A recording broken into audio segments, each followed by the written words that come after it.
This is Coda Radio, episode 507 for March 3rd, 2023.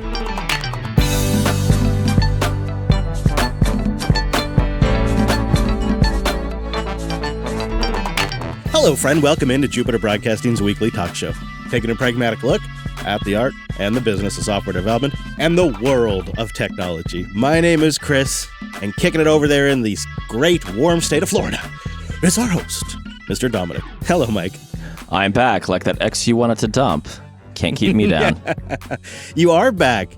You are alive, in fact. I was a little worried about you this week. I was in some bad shape. There was a lot of blood involved. Really? No, yeah, really. Oh.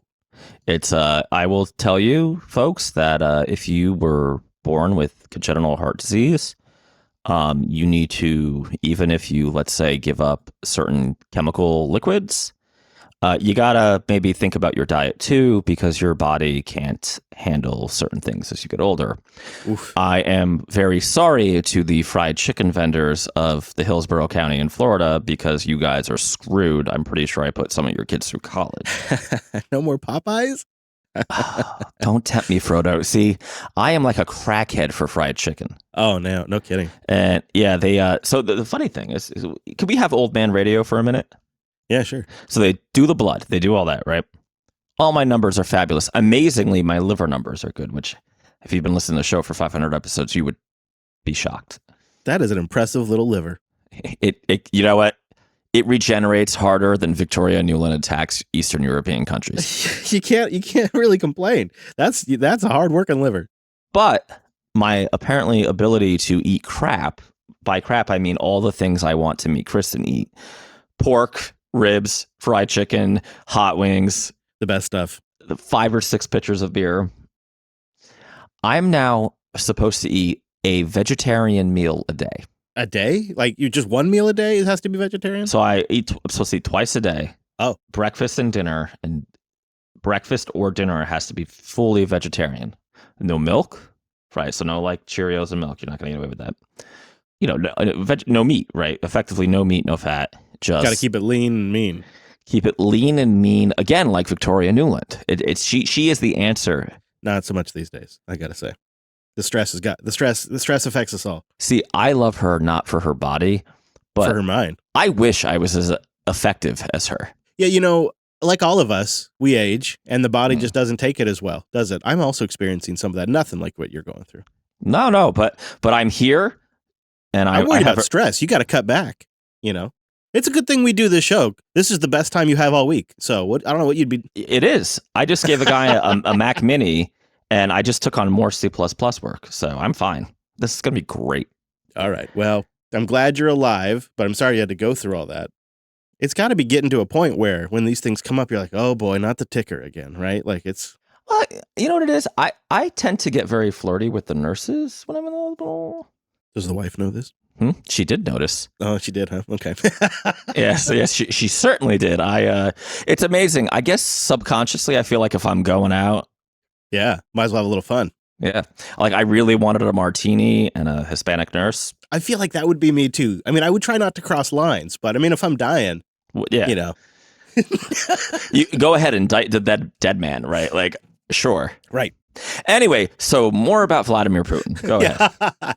Well, let's get to some emails. I had a couple emails I wanted to read this week, and we did get some good feedback. So thank you, everybody. But John is considering a life with the snake, so I thought we should get to this. He says, "Hey, Chris and Michael, longtime listener, first time writing in."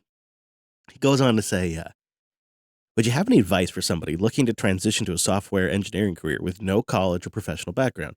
I've worked in retail for 15 years, and I'm looking for a change. I've taught myself Python over the last few years, and while I've done a lot of free tutorials and classes, I don't have a strong sense of what to learn to become, hireable. I'm not limiting myself to one language. Python seemed easiest to start. I was thinking of attending a code camp to try to fill in the gaps of my knowledge. What are your thoughts on code camps? Do you have any recommendations, tips, or experience that you would share in regards to this kind of career shift? Thanks for anything you may be able to pass on." Yeah, man. I full disclosure, used to be a partner and on the employers committee. I might be saying that wrong, of the Suncoast Developers Guild down here. And they're fine. They at the time they were very focused on Node.js, which if you've been listening to the show is not super aligned with what I do. But I will tell you, I have seen a couple code camps. So can we be liberal with the use of the word camp here?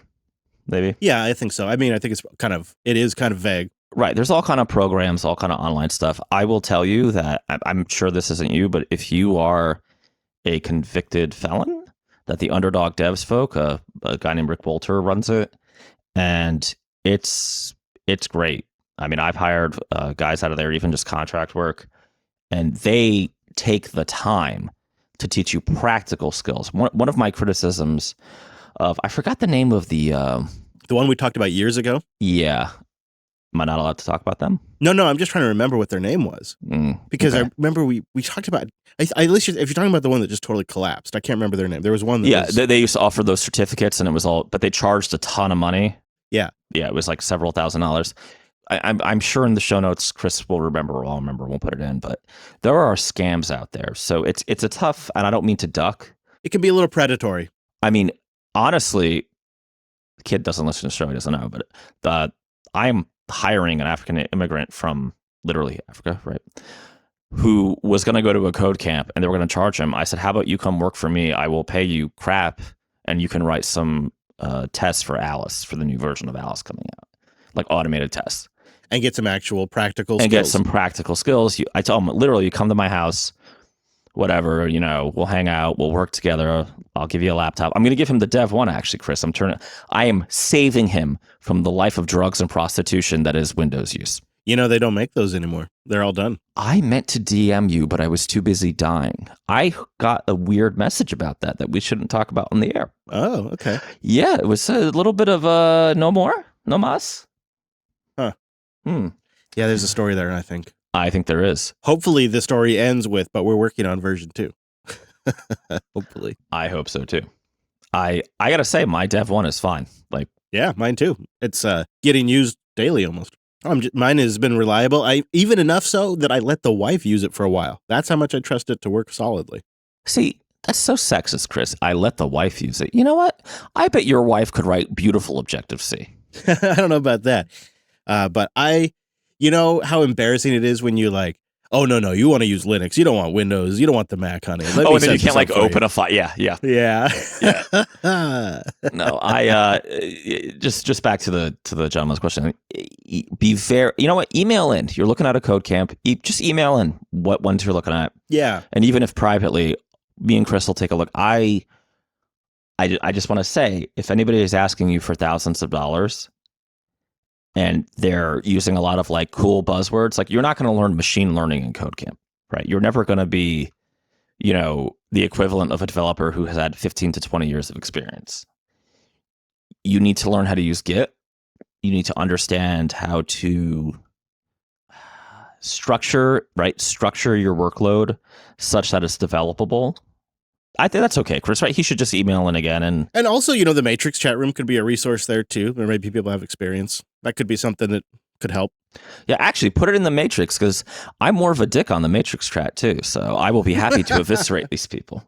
All right, here's our second email. Remy says that he kind of thinks maybe this developer for that JS library we talked about maybe had the wrong mindset going in. He says, regarding the core JS maintainers' plea for money, I'm the biggest supporter of open source, preferably AGPL, just to make sure that everybody contributes back. All my software that I write is open source, even my own paid-for app. And he says, with emphasis, but if you choose an open source license for your software, you cannot expect people to pay. This is not part of the license. It is allowed, but specifically making the software open means that the only thing you expect is that the source remains open and available, not that you get any form of compensation for it. Now, I'm not saying the guy isn't in a situation. I'm not saying that open source maintainers on which multi-billion-dollar corps depend shouldn't be compensated. I'm also not saying that we have a good system currently to do that. GitHub sponsors, Patreons, advertisements aren't the way to go, but I also don't know of a better solution. Go work for, maybe some big corporation and then have them pay your salary seems to be the way a lot of developers do it. He cites the curl guy.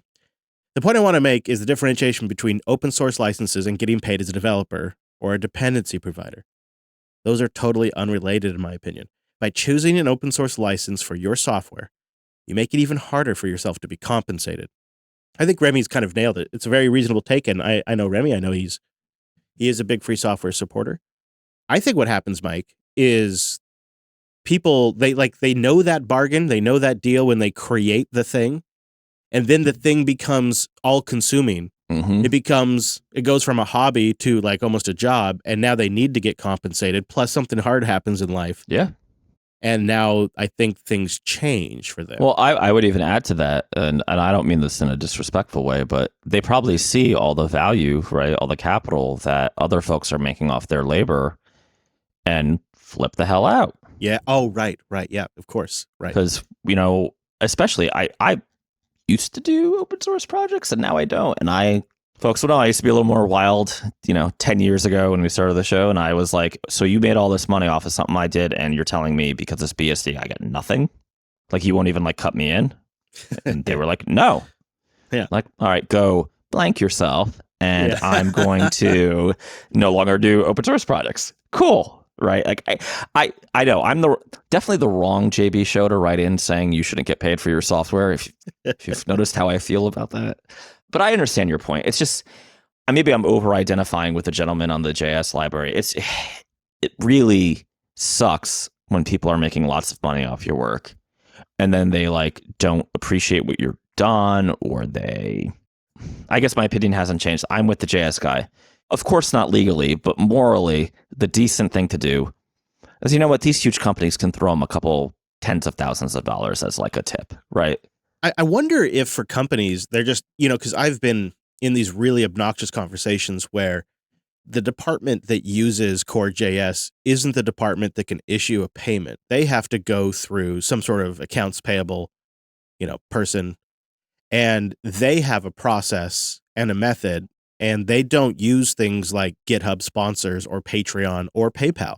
I'm just saying wire him the money, right? I'm not even saying like... Yeah, they'll do that, but then the issue there is that that developer has to, like, you have to engage with that developer. They have to be responsive to you. They have to give you their bank accounts. Like, my experience is that it's surprisingly hard sometimes. No, buddy. I trust me, having been the starving developer, they will give you that banking information immediately. That's not the hurdle. If they're in the U.S., though. I have customers outside the U.S. and I give them the Swift codes. I mean, it's... Yeah. No, I know it is doable. I'm just saying it. From some attempts when I tried... Oh my God, Chris, a show where we disagree? There's a silver lining to this. After the news went public, the guy received $71,000 in Bitcoin donations. There you go. Yeah. He now has 3.19 Bitcoin in his wallet for donations. I don't know if he's received any other. I'm sure he has probably received other donations, but the Bitcoin ones you can check on. Well, also, I just like, because we know our Microsoft and Amazon project managers do listen to the show. You could probably hire this dude for like 150, 200. Yeah. And you would therefore own the direction of that project. Much like those wonderful people at AWS did with Docker. I'm not saying anything. I'm looking. It looks like he picked up some folks on his Open Collective, and he has 424 people on Patreon. I mean, that's not incredible, but you combine that with the 70K in Bitcoin.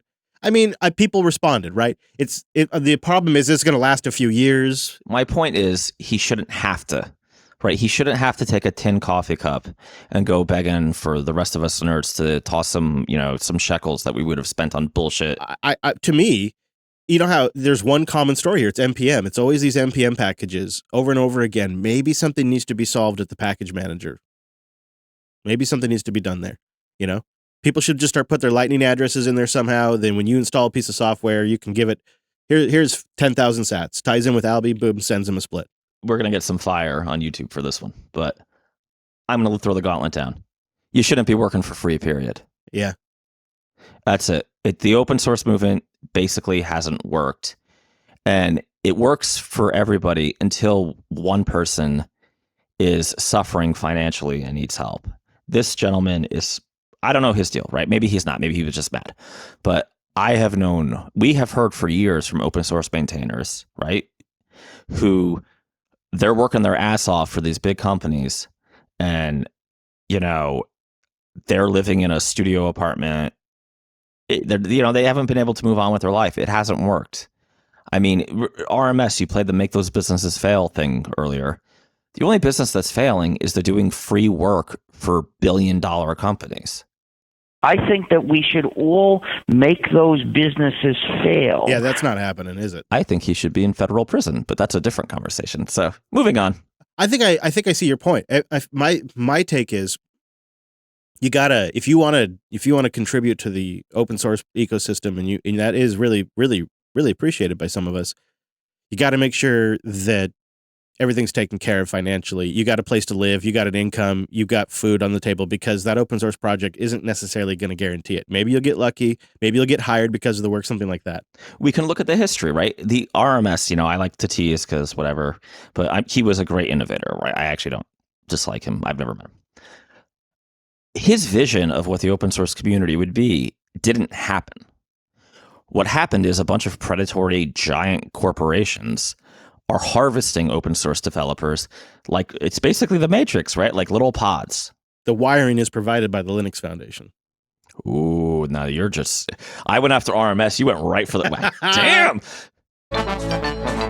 Linode.com/coder. Go there to get $100 and 60-day credit on a new account. And it's a great way to support the show while you are checking out fast, reliable cloud hosting that'll impress your friends, family, and your customers. I say you got to try it for your next project. It's what we use for everything we deploy in the cloud. And Linode has always been rolling out super fast infrastructure upgrades. They're constantly improving the setup. They're turning it past 11 this year, investing massively in their infrastructure and rolling out another dozen data centers. Just recently, NVMe storage hit my rigs. So if you're a performance hound, I really recommend Linode. They have great throughput on the disks, on the CPU, and they also offer options like their nanodes, extremely reasonably priced, like 50% cheaper than the duopolies out there that want to lock you into their platforms. And you still get full access to the rig. I mean, they've been doing this for like nearly 19 years. And they've been doing it on the merit of the product. So I think they've built something really special here. And I encourage you to do something for yourself. Like, go play with something for a little bit on Linode, because they have super fast infrastructure. It just reduces all those paper cuts to deploying something and experimenting with it.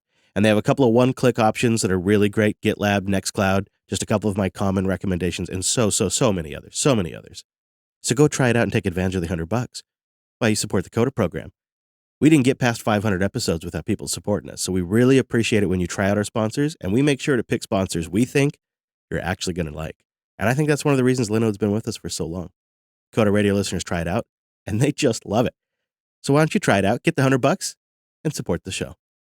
Go try it for real right now and see for yourself at linode.com/coder. That's linode.com/coder. All right, so we got to talk about this new beast you got with 96 gigs of RAM. I am awestruck by the monstrosity of it. So I imagine there must be a new project, a new gerb. We talked about it. You don't remember last week? I lost like 3 pints of blood, and I remember. I don't remember. No. You told me last week you got a computer with 96 gigs of RAM, and I forgot that. No. I told you about the new project, but I couldn't do it because my iMac Pro melted. Oh, yeah, I do remember that. It's a professional, the Pro is for the professional part of it. That's what the Pro stands for in the iMac Pro. First of all, you did this on purpose, but I'm going to let you have it. I spent $5,000 on the iMac Pro. Yeah. And it lasted me roughly 5 years. And it literally can't compile the repository in a reasonable amount of time. In retrospect, do you feel like $1,000 a year was a good value for the work you got out of it, or is it? I mean, I definitely made money. All right, you know what I feel like? If you're going to call it the iMac Pro, I should have been able to just pop the chassis off. And, if this job wasn't Apple specific, iOS specific, I could have just called Carl from System 76, or I just call Sam. I wouldn't borrow Carl, and be like, hey man, I need to triple the RAM in my Thalio. Right. And I would have been able to do that. I'm savvy enough to do that myself. Yeah. Or, put in a new, faster NVMe, possibly slot in a new GPU if that's what you needed for the job. Yeah. That's the thing that's really struck me is we've been experimenting with transcription in-house and experimenting versus CPU versus GPU because there are some CPU. Ooh, how is that working? Really good. Really? And it's been something that I tell you what, I got an old machine here from 2017, but I put a new GPU in it and it's keeping up. It's a powerful thing. And I really have appreciated that I could just replace a couple of individual components right now. Thanks to listener Nev, I actually have the new Intel Arc A380 in the machine I'm sitting in front of. And again, this was a machine from like 2017, 2016. Whoa. You have one of the new arcs, you buried the lead. So what's the performance characteristics there? So it's the A380. So it's not so they have the 700 series now, but it is the experience I wanted, which is a totally pain-free Linux desktop experience. It's a lot like when the Intel graphics started working on the laptops, and you just installed Linux and you had graphics. They weren't like great graphics, but everything worked. Well, the Arc is even more powerful. So I can play on like lower settings. I can play games like Arkham Asylum and No Man's Sky, but they're not great, right? I have to turn it down. But as far as desktop goes, it's so smooth. I'm on Wayland now. I'm using Plasma, and I saw a noticeable improvement in just the responsiveness and the desktop effects. And the great thing is that the entire software stack to make that graphics card work is free software. It's open source. And it's now just built in to Linux 6.2. So Linux 6.2 and Mesa 22.5 going forward forever now just have built-in support for the Arc GPU. So any Linux box that has Linux 6.2, you put the Arc GPU in there and everything works. There's no like go install driver. There's nothing you have to do to get the 3D acceleration work. It's done by default. And that's so nice. And so now like projects like FFmpeg 6 just came out and others are updating to support more of the Intel driver stack because there wasn't a big motivation to do GPU compute on the Intel GPUs before. And now the Arcs have come along and they're kind of changing that. And so that's going to take a little while. So for like some of those types of jobs, you're going to probably still want to stick with an NVIDIA or maybe an AMD. But I think the Arc, give it another 6 months, will be there. It's incredible how fast it's moving. And it's so nice because it feels like if you just want a really solid workstation that has a little bit of extra GPU, kind of just can give a little bit extra when you need it. It's perfect for that right now. And it's like a $200 graphics card, which is just unheard of this day and age for graphics cards. No, that's an incredible price for value. I mean, yeah, I'm really glad. It's really credit goes to listener Nev for sending it in because I was really on the fence if it was worth getting, but now absolutely. I'm gonna definitely go this route for our studio systems. It's just been super solid. So I'm really happy with it. I hope you're happy with your new rig. We both got new hardware. We did. I am. I mean, I'm in the downloading the code base. It's we talked about it last week. It's Unreal. And it's actually, I think I could tell you because the guy told me I could. It's Path of Titans. I'm working on the game from Alderon Games. It's a Switch iOS, which is what I'm working on. Cool. Dinosaur Simulation Online. So the old iMac Pro just couldn't keep up with it. Yeah. That's so cool. That's really neat. Oh man. Yeah, my kid loves it. I mean, he made the dinosaur of his dreams. So there you go. It's an interesting code base, though. I know Matt, the CEO and I think founder over there, was kind enough to let me talk about it on the show. It's amazing how the way Unreal handles Objective-C is you just slam that right into your C++. That's great. This is so cool. Yeah, it's a big job. We're going to be doing it for a while. But damn, dude, a code base for like a major video game like that, just to compile it, super slow. And if you don't mind, I'll put a link to the game in the show notes. It's good. Yeah, do it. I was just looking at it. That's so cool. And I hope that machine, that's, as far as you're going to go for portability, that's probably the best you're going to be able to get right now. So hopefully that cooks for you. Not in a bad way. The iMac Pro, 5 years of service, though. We honor thee. Yep. Although my issue is the screen is so beautiful. I wish I could use it as a monitor. I know. Like a little pass-through kind of thing. Some of them do support that, but I don't know about the iMac Pro. They used to do that. Apple used to do that. Oh, Nell wants to know if we can cover the other part of his question. Oh, yes. Right. Sweet. Boy, we're rabbit hole-y today. Yeah. All right. So he goes, unrelated question for Mike. As the host of a 30-something dad podcast, which is the category of listeners I now fall into. How the HE double hockey sticks do you have time to play Magic the Gathering, go to tournaments, or just do casual group plays, manage a business, take care of yourself, the wife, and 2 kids? I barely get along doing 1 or 2 of the above points. Let me have some spare time for my game here and there. I agree, Remy. I agree. What are you doing over there? What's your magic secret? I hate to tell you, obviously I don't have one. I didn't take care of myself, right? That's why we're recording on a Friday. Yeah. It's not like a once and done thing, is it? It's a constant rebalancing act. You know, kids are like nuclear bombs in a suitcase in Penn Station. Yeah. You just want to handle the situation, but sometimes kids have problems. Sometimes they don't, right? Sometimes they want to play with you. I'm sure you've experienced this, Chris. Sometimes they just want to be let alone with their Nintendo. Business is also crazy, right? Sometimes your phone's blowing off the hook. Sometimes you can't even flash a little ankle and get, something. I don't know. This is somewhere I fail. A thing I try to do is I like to walk. There's a nature trail near my house in the mornings to clear my head and just go from there. I will plug a little the gamer radio while it's coming back next week, but the Discord there, it's a great community. I lost my rank up in paper Magic from Wizards of the Coast, the company who does the tournaments, because I didn't go. I've just been playing online with the folks over on the Gamer Radio Discord.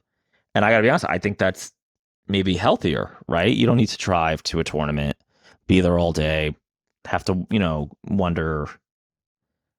I have a very active little boy, and I have a 15-year-old daughter.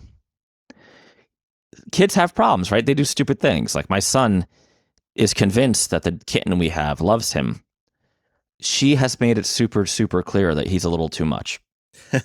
Yeah, there's that. Right. There's always that, right? Yeah. I spent all morning arguing with 2 of my kids about going to school, like as if all of a sudden school is negotiable and we weren't just going to do it today. Like, Oh yeah, my 15-year-old, she's just like, will come up to me like, I don't want to do this.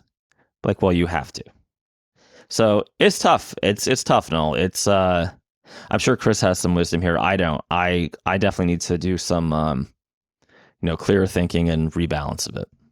What I struggle with is I can do a pretty good job as long as everything's moving and humming along smoothly. But if things start going off the rails a little bit, then it tends to compound and become a lot of chaos. It's a delicate balancing act for me constantly. This week I'm on the wrong side. I also have some helpers here in the studio this week. Both Brent and Jeff are here. We're just crushing out projects, but it means also later hours and whatnot. So it's been a little extra chaos this week. So I am feeling like, I don't quite have the balance right. But every now and then, sprinting for a little bit, that's just what happens. So, what I have been trying to do is I've been trying to identify times when I can just let myself take downtime and just take it then and be open to the idea that maybe I don't have it scheduled, but moments do open up because the schedules can be chaotic, and I'll take some downtime in there, some pockets. I've mentioned before on the show too that I've also started trying to just work on the vehicles a little bit because that is something that I find I could go do for a half hour to an hour and then come back. And I'm not leaving the studio, but I'm not also sitting in front of a screen. My biggest thing is that kind of stuff, is trying to do things that are healthy for myself. That's why paper Magic was so attractive to me, because, this is maybe a regional thing. When I used to live up in North Jersey, there were in the park, you would have chessboards. And I used to just go walk and play chess with old people, and lose every time, by the way. But it's just so good to unplug. Yeah, the rest of the downtime is important. And also, I know a lot of dads, what they do for their project time is they stay up a little late, which is probably not great, or they get up a little early before work, before everybody else is up. And that seems to be a common dad hack.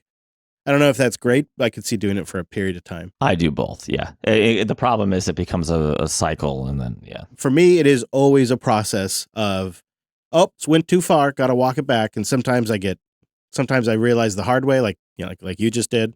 I just recently got really sick, I think because I was overdoing it, and you pay for it that way. It is what it is, though, and I don't know, you learn as you get older. Do you? I mean, I try. You hope so, right? I want to talk about this story. We don't spend a lot of time on it, but I did want to touch on this wild patent that Ford has received. They filed for it in the summer of 2021, but the document was only published in the last week. And the patent is titled Systems and Method to Repossess a Vehicle. And when you go through the application, it summarizes a system that allows for autonomous repossession of a vehicle. And it's a whole process. First, a computer, which is likely involves an associated financing agency. So there's like this whole like messaging system between the banks and Ford and the screen in your truck. They send a message to your truck with leasing information saying, hey, you got a delinquency here. You got to pay this. You must confirm receipt on the screen. If you don't, then Ford's system turns the vehicle into repo mode remotely. And this could entail all kinds of cutoffs the patent outlines, like perhaps maybe, depending on how delinquent you are, they just turn off the air conditioner or the radio. And that gets disabled until you pay. But then if you continue to drive it and fail to pay, then they will engage a lockout condition that can only be bypassed for medical emergencies. And if you fraud, they turn the cameras on. And if you don't go to like a hospital or the police or something like that, then they say in the patent, they can send your picture to the authorities. They also say that they can engage in auto repossession mode, probably in coordination with a repo agency. So there'd be another party involved, and the lending institution, and a compounding lot, an impound lot. And the system determines the vehicle's market value dynamically. And depending on the market value, it'll either repossess the truck and take it to an impound lot or to the nearest dealership. Or if you've really screwed it up, because, I guess you figure why not, they drive it to the junkyard automatically. Any attempts to block repossession of the vehicle would also be captured by the cameras and transmitted to local law enforcement. If you resolve the payment delinquency, they'll disable the system. This is really stupid. How about this?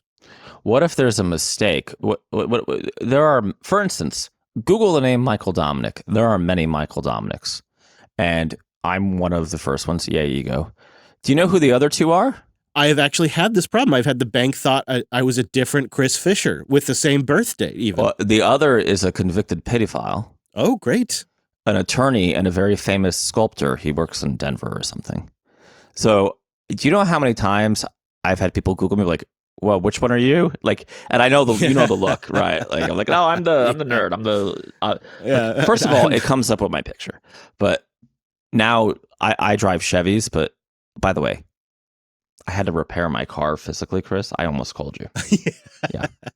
So I was like, I'll fly you down. I can't. You should have brought it here to the garage at the JB garage. We did 3 cars yesterday. Right. Lady Jupes, I need you. Yeah. I write code for a living. You work in tech. The idea that there's never going to be a case where it gets the wrong goddamn Ford Focus and just like repost some mom's car when she's going to pick up her kids, it seems really stupid. Absolutely. And all the third parties involved is creepy. That's really gross to have everybody involved in your and all these people know your business. Your location. Yeah. And then there's also could you imagine being one of the engineers on this software team that's building this? Gross. That's pretty gross. That's a bad day at the office. That's something where you have to go pray or meditate or whatever your belief system is and think about what you've done with your life. The only way this could ever be justifiable in my mind to consumers is if you're basically making the truck $1,000. Like the trucks are super cheap as a result of this, but that's not what they're going to do. You could justify a system like this, disable firearms, right? Like remote, just like, oh, people are acting crazy. Clip them. Right. As Alex points out in our live Matrix chat, he says, this is totally going to get hacked as well. I can imagine, you and I are wonderful veterans of divorce here, that there will be a lot of subpoenas going from wives and husbands and husbands and husbands, whatever, wives and wives, about, well, I want to know where you were, and I'm going to sue to get the repo information on the car, because it has to always be tracking the car to do this, right? So I'm just maybe don't do it. Do you remember? I'm trying to remember the name of that journalist who was writing like a massive expose on the FBI, and then his Mercedes that we later found out was a specific model that was vulnerable to a remote kind of takeover exploit crashed into a tree at 100 miles per hour. Can't remember that journal. Maybe somebody in the chat room remembers. Or how about the Wall Street? I forgot her name, but the Wall Street, this lady journalist was writing about Uber, and Uber was stalking her via the Uber app. Yeah, so this is now going to be done at a Ford level, and you're absolutely right too, Mike. You're not going to be able to subpoena Google or Apple for your location information, and now you can subpoena Ford or VW or whoever else builds this, and they all will. They're all going to do it once GM sees that Ford is, making even 1% or 2% more off of delinquent payments.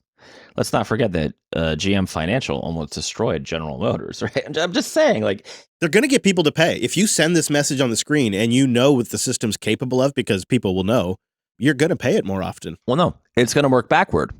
Because the people just don't pay their, like, it's not that people don't want to pay you, it's that they can't pay you, right? So it's going to be folks who need the car to get to work, and they're going to try to catch up when they can, but they're really struggling. They got kids, and now you're going to Terminator their car and, Wall-E style drive it away from them. Now they can't get to work. It's a cycle of poverty and abuse that. Did I take a stroke and become like super Christian or something? Like what? No, I think you're correct. This just is going to reinforce their already extremely hellish situation where they're just trying to get to work so they can get that paycheck, so they can make the damn car There's payment. this idea of like the deadbeat dad or the welfare queen. It's just almost never true, right? It's always folks who are trying and who have problems and need some help. You know what's weird, Mike? And I wonder if you or the rest of the audience has been feeling this way, but I feel like my options, if for some reason were to need to buy a new car relatively soon, like, say something happened to my car, I feel compelled to either look for older cars that just don't have any that of are this just crap mechanical, right? with buttons and switches, or I gotta go like to 11 and I just should get a Tesla. Like, it's like there's not really. I don't like anything from anybody else. No, I would get a Tesla just to send a picture of it to Kara Swisher. But yeah, maybe it'd be a Bolt. Let's be honest, on my budget. But my point is I'm not used to feeling like a Luddite as somebody who always loves the tech. I loved digital dashes when they came out. I got a car that had automatic seatbelts when I first started driving because I thought that was cool. Like, I got my car auto parks itself because I think that's a thrill. You use that? No, but when I bought it, I thought it was going to be neat. I'm terrified of it. I'm afraid that I'm going to be like, yeah, I won't. You know what? I think I don't use it because I think it's too slow, and everybody's always in a big, huge rush. I don't want to be that guy. I live in Florida. They're drunk or alligators. They're fine. But over here, they're over caffeinated and maybe slightly stoned. I just feel like it's just getting to a point where the compromises are too many between the interface is going horrible, being so fully dependent on complex systems. Yes, I was watching. It's just, yeah. Anyways. Yeah. No, you have it. You have it. Do you feel the same way? The more complex the system, the more fragile it is, right? Right. And we know that. We know it inherently. Look, we talked about the open source thing. I know people are going to be mad. You know what? Look at this patent. It's the same thing. It is not helping the poor single mom who has the Ford Focus. It's helping the multi-billion-dollar Ford Corporation, who, by the way, mortgaged their own logo, and all the car companies got government bailouts except for Ford, who didn't take one, but they did all kinds of crazy crap. And where's the bailout for Sharon, like the single mom who just needs them to lay off for a couple months? Yeah, or just maybe give a little loan forgiveness on the car loan for their vehicle they're now underwater on. Like, how many people are underwater on their car loans out there? If you look at the numbers on auto loans, it is going to be a bloodbath. I know, and actual payments have begun. We've hit the point in the economic situation where, and it's a bad sign, but car payments are now starting to fall. People are beginning to fall behind on their car payments at a pretty bad rate. Well, you got to feed your kids. You got to live. It's... They take it too far, and I kind of would like to know where the audience thinks this goes. Maybe boost in or go to Coda Radio or coda.show/contact, I should say. Yeah, boost in. Don't pay your Ford payment, boost in. I'm concerned that I'm going to turn into some sort of Luddite. I'm a little concerned about it. But at the same time, if I had to buy a new car, I don't think I'd get new. I think I'd look for something 18 or older. I hate to break this to you. Yeah. We're both becoming Luddites. Oh, What do we talk about? Almost every week we get the same question from a different dude, right? How do you unplug? And you and I both say turn the screens off, walk away. I'm all about nature, like, go fishing, whatever. I take, my son with his grandfather fishing, and you're like, you're on Lady Jupes, you're on the road, you're playing with the kids. have some relations. You know what I'm saying? Oh, I know. Let me tell you something. No, I'm gonna. Do you know what sucks about cardiologists? Oh, There's a certain thing they don't want to prescribe. oh yeah, sure. I bet. Yeah. And I told him, I said, if I'm going to die, let me die doing my favorite thing. Yeah. Maybe it'd be good for you. And that is, of course, writing Objective-C. Get your mind out of the guver. Tailscale.com/coder. Go there to get a free personal account for up to 20 devices and support the show. And it's not a limited time trial. You get it for 20 devices forever. Tailscale is a zero config VPN. You can get it up and running on your devices in minutes. It's simple, secure, and it scales to a team of any size for yourself or an entire business. Built on WireGuard, so you can trust the security. You can install it on a Raspberry Pi, an iOS device, an Android device, and of course, a desktop computer. In fact, I have it on all of my systems, from Nix to Arch to Ubuntu, and of course, even the Mac OS is in the mix. I run everything over Tailscale on my Android device. It's permanently connected, and I sync all of my private information back to my Nextcloud instance over Tailscale with no open public ports. Nothing ever goes over the public internet for any of my private information. You can quickly and easily create a secure network between your servers, your computers, your cloud instances. I put it on my VMs. It's powerful. And we're talking WireGuard's noise protocol encryption here that builds out a mesh network in just minutes. Even when separated by firewalls or subnets or the dreaded double net, Tailscale just works, and I can attest to it. I love it. I keep all my family's computers connected with it. I do tech support over it. I do my business stuff over it. My machines, it's been an absolute game changer. And they keep adding great features like Tailscale SSH, Tailsend, and all these kinds of things that make it even better. Tailscale Send, for example, is kind of like AirDrop for all your devices. Tailscale SSH allows you to establish an SSH connection between your devices using Tailscale as the authorization layer. They let you audit the configuration and access controls. And yes, you can share using the ACLs. And it has fantastic DNS support. So go try it for free for up to 20 machines and support the show. Just go to tailscale.com/coder. Go see why I rave about it and love it so much. Tailscale.com/coder. I just wanted to note something really quick because you and I covered this on the show when Amazon announced that they were setting up Amazon HQ2 and just the absolute shenanigans they pulled off to get all the sweet deals. And you mean tricking the state of New York into just giving them money? Yeah, and just exposing all of this and just kind of leaving them all naked. It was really funny. And now, to just round out that story, Amazon is pausing construction on its second headquarters in Virginia. Oh, no. Really? Yeah. You know what? It's realizing, gosh, we just laid off 25,000 people. Maybe we don't need a second headquarters. Funny how that works, isn't it? These companies just thought the money was going to run forever, I guess. I don't know, but I just thought it was noteworthy. It's almost as if there was a printer. Yeah. Now, I could be looped from the doctors, but it's almost as if there was a printer going burr. I think it's also acknowledgement. I suspect they wouldn't do this unless they think rates will probably remain high for a little while. So I lost a bet to you. I was too gone to remember that you won, right? They did not raise the rate, or they didn't lower the rate. Well, no, they did. They just it was a 25 basis point. Yeah, I mean, come on though. Does that even count? Yeah, and I think they're going to do. Remember when they first did a 25 basis point hike? It was like a huge story. It was a really, really big deal because there was basically nothing before that. Now people are settling in. The common like where the money is betting now on Wall Street is for a 5.75 terminal rate. So we'll see. I think we're going to see another increase because they're still struggling with inflation. Jobs remain high. And the higher they take it, then the more room they have to bring it down later on, baby.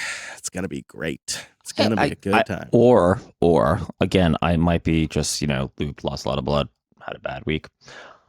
We could just not do crazy things. We could make that choice.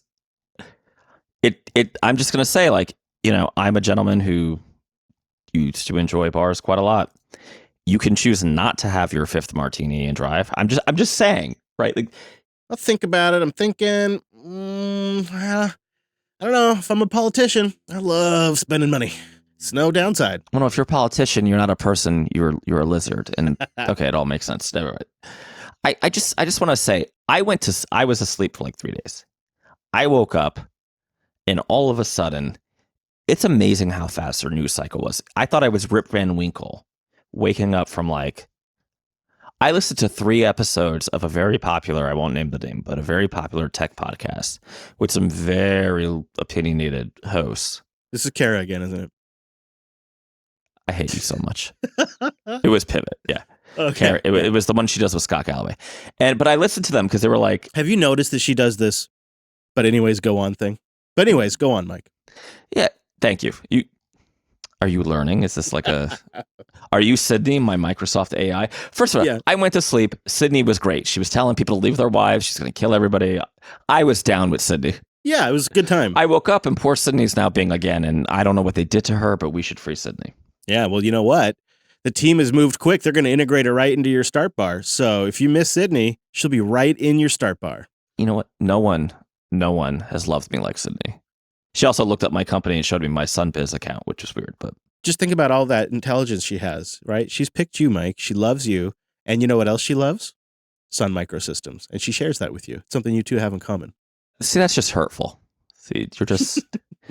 She loves me. She loves a number of reporters. You know what? I think if we told her what happened to Sun, I think that's it. That's terminated. Skynet, right? Uh-oh. Yeah. No, but how could things are moving so fast? The war, there's all this stuff. Apparently, we don't think Sam Bankman-Fried is evil. We think, all of a sudden we're rehabilitating this dude. Oh, that just depends on the outlet you hear. Yeah. Yeah, the New York Times has been big on let's forgive Sam. But, we're going to throw Elizabeth Holmes, who just had another child, into federal prison for 11 years. And, I was super aggro about her, but I'm also, she didn't, I don't know. We don't... You think... people think she did that pregnancy just to get leniency, which if that's true, that's pretty dark. I'm sure it is true. And it worked, in my opinion. Yeah. I mean, it's not the kid's fault, right?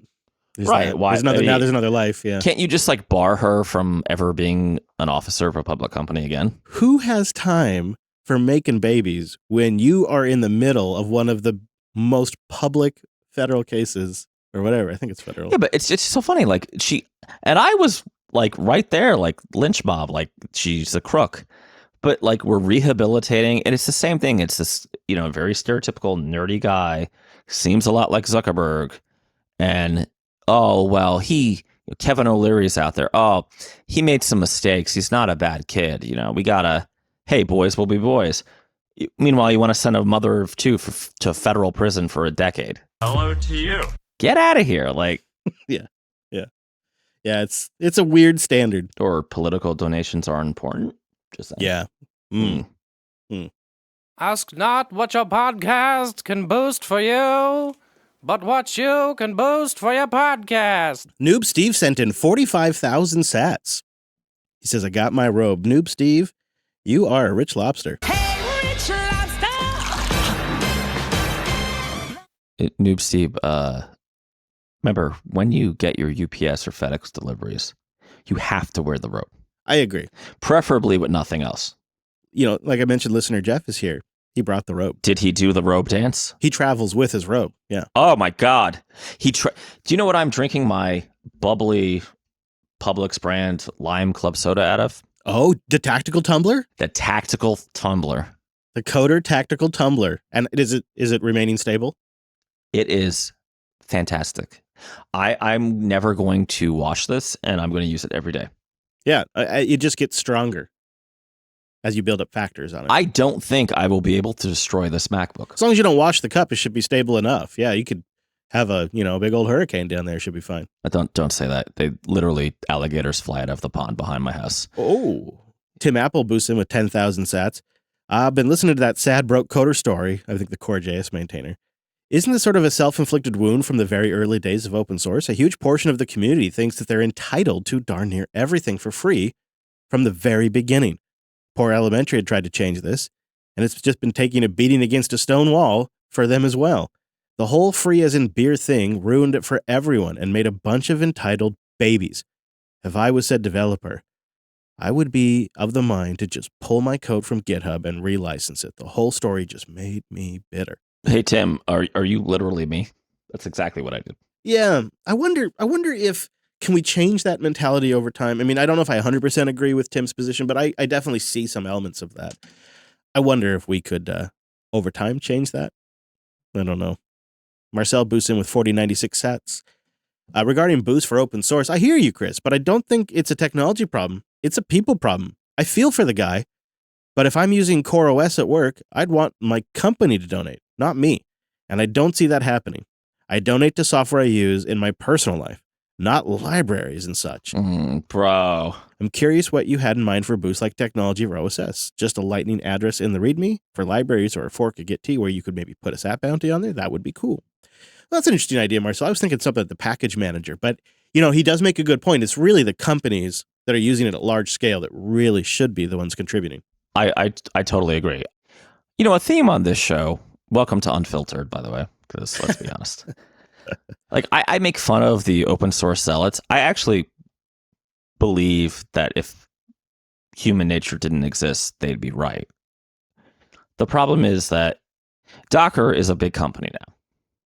They're not as big as Amazon. Amazon, AWS made a hell of a lot more off of Docker than Docker did.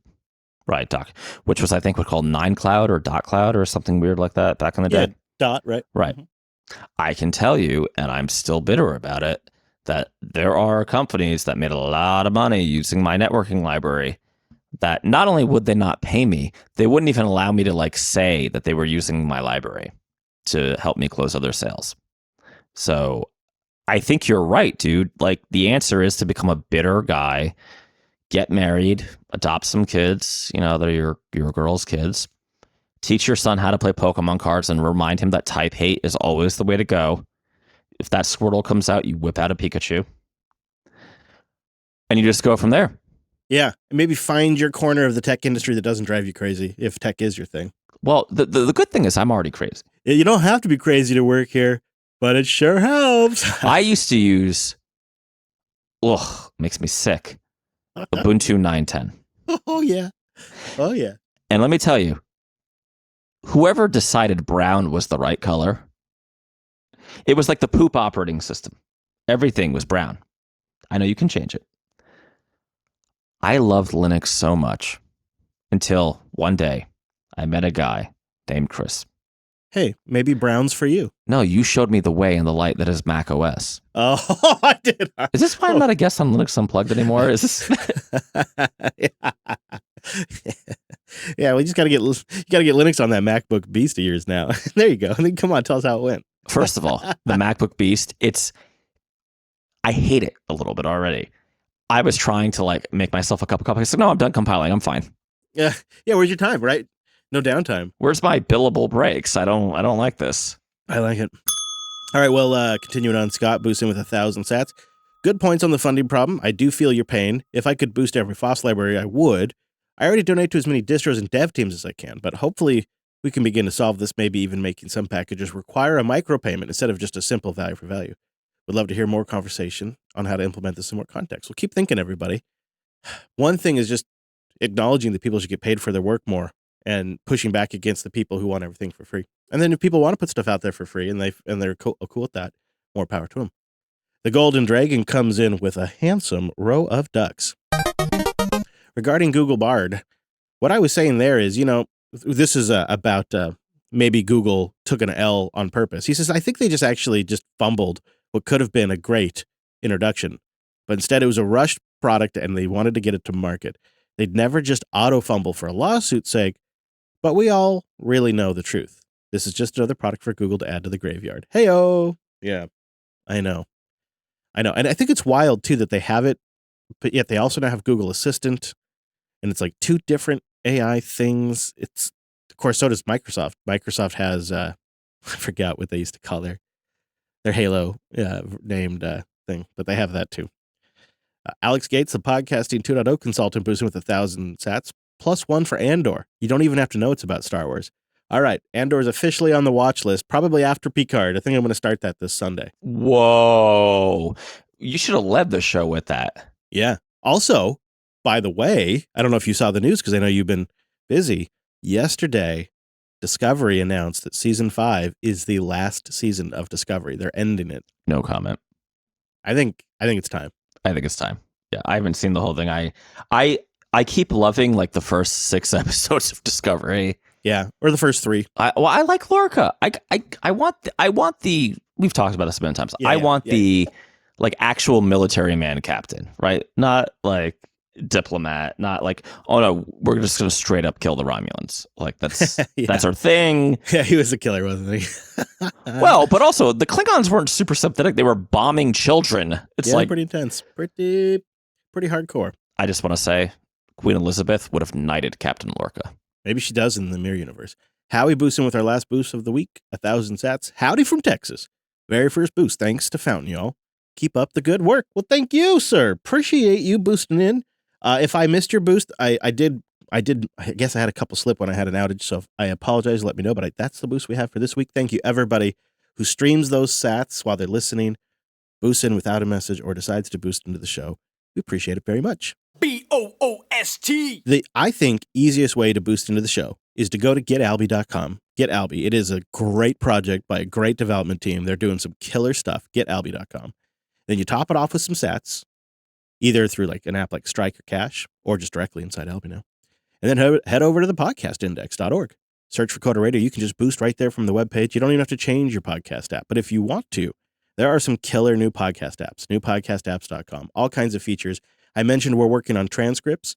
That's a Podcasting 2.0 feature. It's going to be in the 2.0 apps. It'll be on the website theoretically as well, but it'll be baked into the apps. It's just one of the many features of Podcasting 2.0.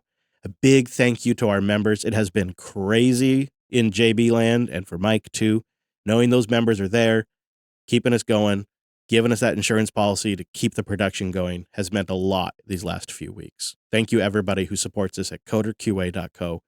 You are investing in the ongoing production of this show, and we really appreciate it. Mr. Dominic, is there anywhere you'd like to send the folks? You know what? For this week, I would say take some time for yourself, hug your kids, kiss your wife or husband or whatever. And just remember, when you're dead, no one's going to say, oh, I wish he had finished that last piece of coding. Yeah, it's that. Or wish you would have gotten that project done. Yep. Yeah, I agree. You're also welcome to come hang out in our Matrix, chat with our community and us at coder.show/matrix. And of course, links to what we talked about today, coder.show/507. You'll find our subscribe link over there as well, so you can get the episode every single week, and our contact form, where you can email into the show. Thanks so much for listening to this week's episode of the Coder Program. See you right back here next week.